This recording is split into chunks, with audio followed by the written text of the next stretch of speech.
Tolong Pak Daniel jelasin tadi mengenai kesiapan kalian mengenai implementasi protokol tata laksana klinis pasien COVID-19 dan jadwal segala macam itu. Tolong nanti Pak Daniel. Siapa Pak? Izin laporkan Pak Menko. Go ahead.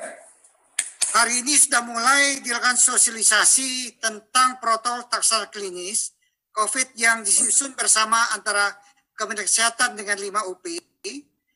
Dan jadi Pak Daniel, kamu dengan bapak-bapak ibu-ibu ini semua melakukan penyusunan ini. Siap dengan Jadi 5 Dr. orang Fatima didengerin, Dr. Fatima didengerin ya masukannya. Siap. Jadi hari ini sudah sosialisasi untuk wilayah DKI, Banten, Jabar, Jateng, dan Jatim, dan setiap hari kita akan sosialisasi seluruh Indonesia. Sebelum berlanjut Pak Daniel, siap. untuk Bapak Ibu sekalian, kami itu sekarang mulai fokus per kota, mungkin lebih kecil lagi. Jadi karena kita lihat Jakarta ini flattening sekarang. Tapi di luar Jakarta seperti Depok, Bogor, Bekasi, Kabupaten Kota, Tangsel, Kabupaten Tangerang itu masalahnya agak parah. Jadi rumah sakit di situ itu paling cepat harus segera diurus nanti. Artinya sosialisasinya obatnya Pak Daniel. Tolong Anda lihat situ tuh nanti. Ya. Siap Bapak. Izin laporkan Bapak, kami baru selesai rapat sesuai dengan perintah Bapak untuk fokus di tempat tadi Pak. Oke, good.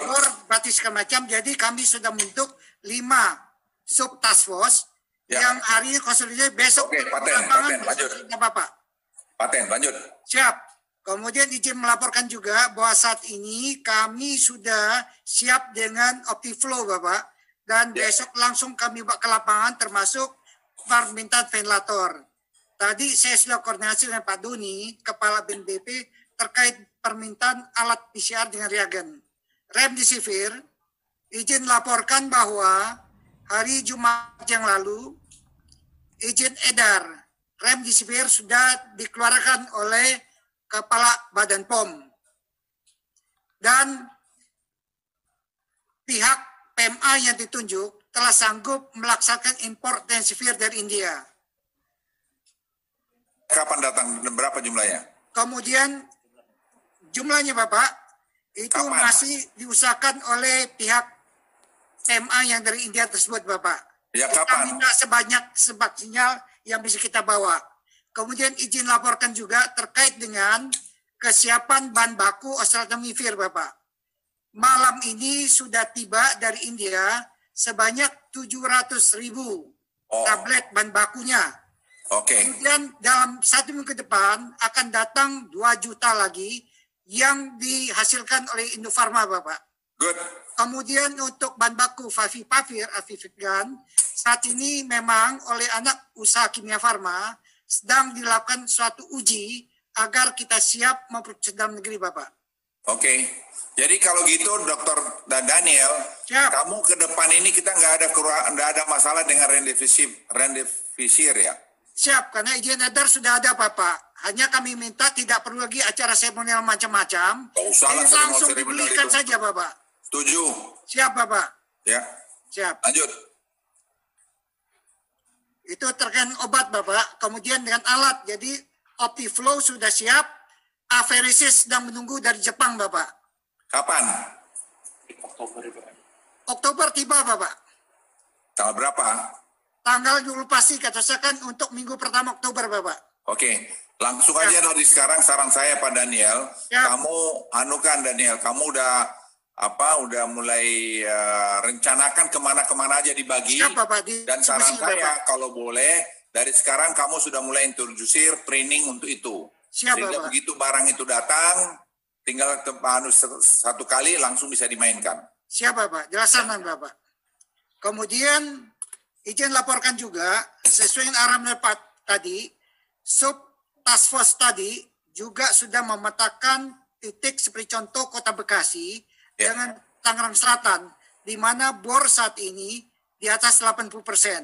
Kami sudah koordinasi untuk Tangsel, seperti dilapor oleh Ibu Wali Kota tadi, ada 16 rumah sakit swasta yang akan dijadikan rujukan Bapak. Oke, good. Memang saat ini mereka menghadapi kesulitan cash flow terkait BPJS. Kami akan koreksi BPJS agar pembayarannya lancar, Bapak. Ya, nanti saya akan panggil BPJS untuk beritahu biar jalan itu. Siap, ya. Demikian Bapak. Ya. Kemudian buku pedoman sudah diedarkan, Bapak. Sudah. Kemudian besok kunjungan di lapangan, kami yakinkan bahwa mereka terima. Dan di samping itu, semua dokter bisa mendownload. Kita utamakan dokter yang jaga di UGD dengan di ICU, Bapak. Itu akan sangat menekan angka kematian, Bapak. Demikian, Bapak. Active flow itu udah datangkan, tapi saya minta ditambah lagi, Daniel, kau tambahin lagi tuh. Siap. Misalnya, pokoknya supaya jangan ada angka kematian ini hanya bisa kita tolong sekarang yang di ujungnya, di mana di hilirnya. Siap. Itu di ICU, isolasi ICU tadi. Ya. Jadi saya mohon Anda cari itu, beli lagi alat itu, pesan lagi, nanti Pak Doni, Don, lu bantu itu Don, dananya tuh. Saya dari PDPI, mungkin ada sedikit yang mesti dilihat ya Pak Menko. Kami dari PDPI mengusulkan beberapa langkah bagaimana kita menurunkan angka kematian pada COVID-19 ini ya. Tadi Dr. Ahmad sudah mentong di hulunya, yaitu menurunkan kasus. Karena kalau kasusnya tidak turun-turun, rumah sakit juga bakal kewalahan. Jadi lebih harus ada suatu keseimbangan, kasusnya diturunkan, yang ada kita tangani secara maksimal. Yang kedua, ini yang rasanya belum dibahas, bahwa data kita dari bulan April sampai September ini, angka kematian itu terbesar pada kasus kritis. Tapi kita harusnya out of the box, yaitu kita harus berpikir bagaimana mencegah supaya pasien itu tidak sampai masuk ke kritis. Data ini menunjukkan bahwa pengobatan pada fase ringan dan sedang itu keberhasilannya 197 COVID dan kita obati. Karena kalau kita lihat yang slide ketiga saya ini, severity itu bisa berubah. Tetapi pada kasus ringan, severity ini tidak berubah kalau diobati secara benar. Bahkan 100% sembuh. Kalau semua pasien kasus ringan itu diobati, dia nggak akan jatuh sampai ke berat. Nggak sampai jatuh pula ke kritis.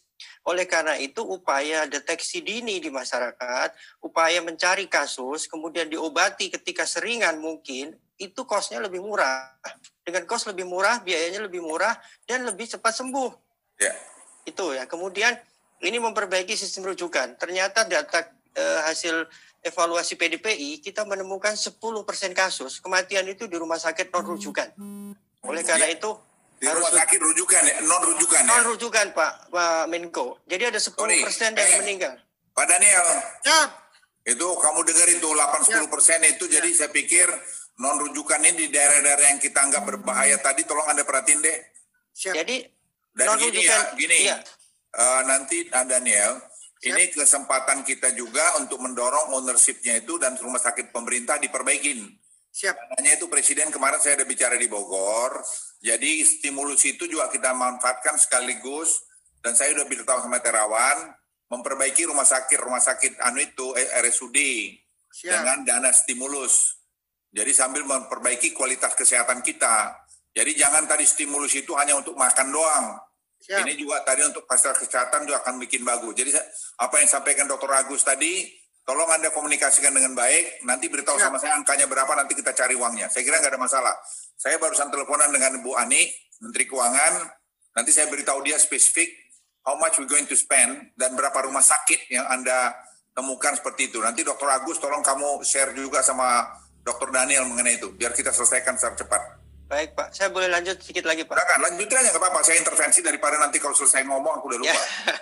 Seperti tadi Pak Daniel katakan, OptiFlow itu salah satu, tapi ada NIV, ada ventilator, ada ECMO. Saya kasih satu jurnal di Lancet tahun 2020. Ini kelihatan sekali bahwa pasien itu bisa meninggal kalau alatnya nggak ada. Ya. Iya.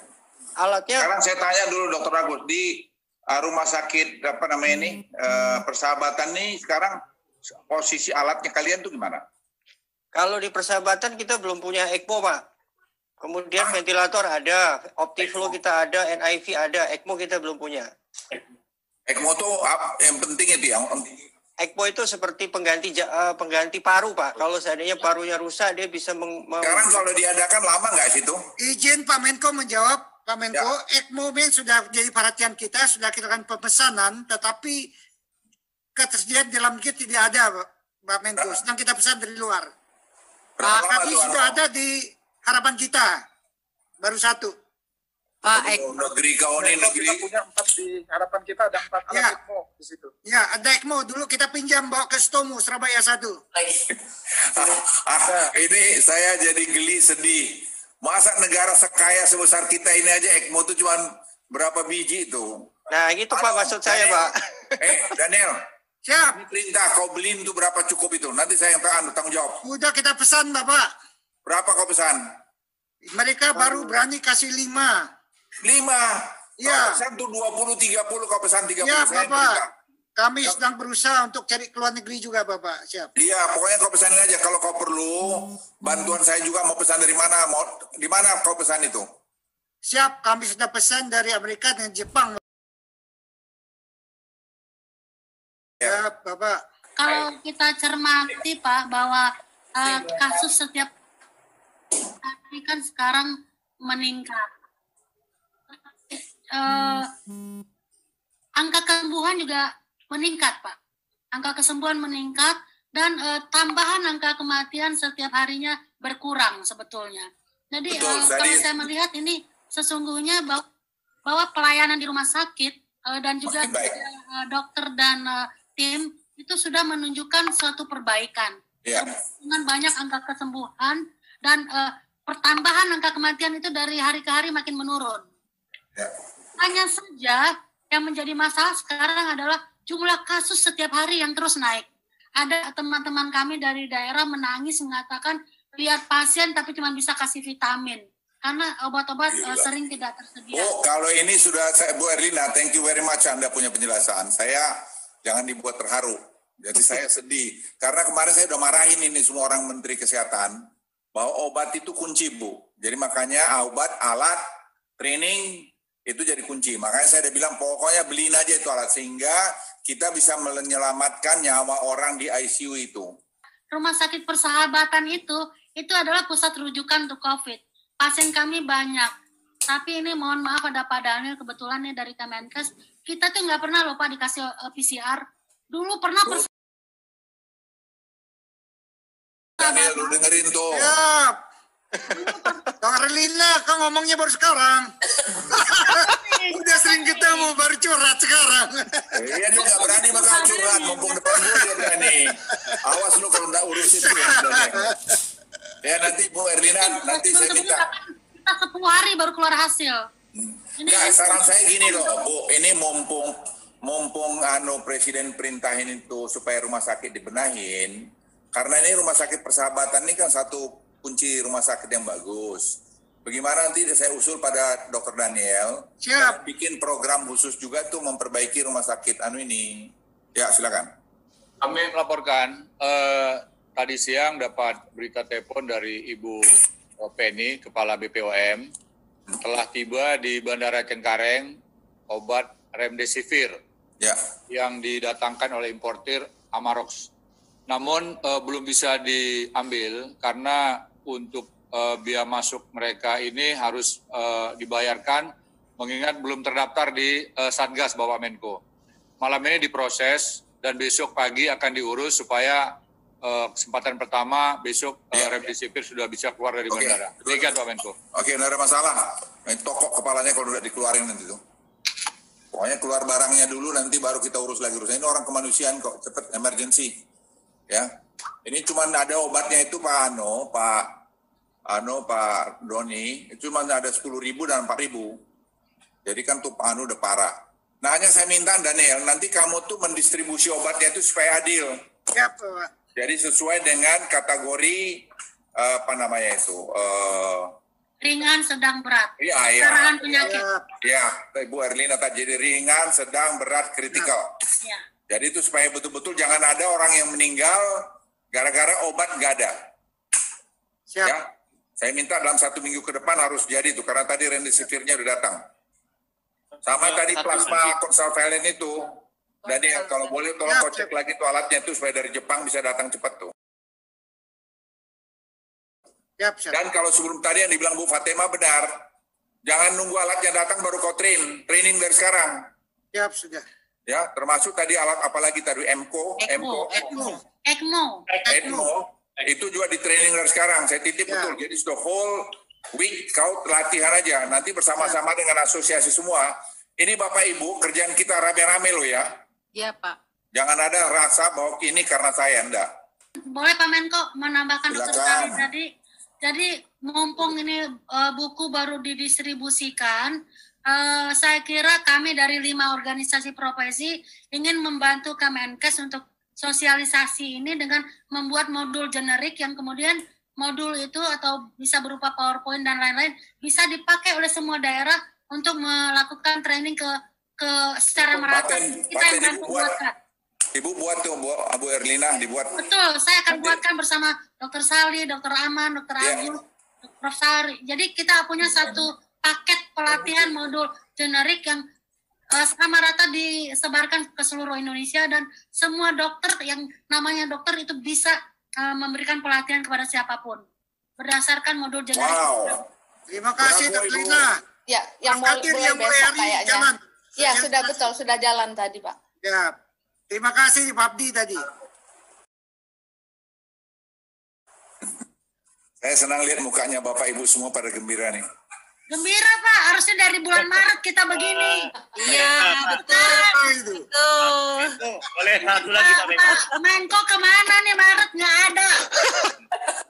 Menko, boleh satu lagi Pak Menko. Sendirian Pak, kami Tapi Pak. saya di luar saya dimarahin katanya nggak ahli epidemiologi katanya, ngapain ngurusin gini gitu katanya. Saya sering tapi ahli manajemen kan Pak, ahli mengatur strategi itu Pak. Nah semua itu kita coba lihat sampai rame-rame Bu. Apa saja alat yang harus minimum kita perbaikin di sana atau kita siapkan di sana. Satu, itu Daniel tolong ya. Yang kedua, training apa saja yang kita lakukan tadi, Bu Fatima kan menggebu-gebu bicara sama Bu Erlina. Training apa saja yang harus kita siapkan untuk tadi mentrain dokter kita dalam kasus-kasus tertentu. Karena COVID-19 ini kan tidak berhenti nih, kita belum bakalan berhenti segera ini, masih banyak. Jadi kalau nanti dokter kita makin canggih, seperti dokter anak, tadi aman Pak Dokter Pulungan, 3% Pak Pulungan, saya baru staf saya bilang yang kena anak itu. Jadi cukup besar. Yang meninggal di Pondok Rangon itu Pak Pulungan, anak itu 3%. Jadi angka absolut yang meninggal itu 3%. Jadi kami tidak melihat hanya mortality rate, kami juga melihat sekarang langsung ke lapangan. Sehingga dengan begitu, sehingga kita jadi satu, semua kita kompak. Insya Allah saya kira kita bisa selesaikan ini masalah atau paling tidak kita bisa contain ini tadi permasalahan ini. Apa Bapak Ibu setuju itu? Setuju, makin cepat makin bagus. Oh ya, thank you Bu Erlina. Kalau gitu kita tentukan, nanti saya ngatur ya. Nanti sama Dr. Rano, Daniel. Yap. Kau atur pokoknya minggu. Dan kami 5 OP Pak Menko berjanji untuk juga menyiapkan modul training pada hari Senin. Oh, Pak Tua, Ibu nih, Ibu Erlina nih semangat 45 saya lihat. Iya dong, demi bangsa. Saya udah capek banget nih Pak, dari Maret Pak. Maraton nggak ada hentinya. Papa baru keluar sekarang.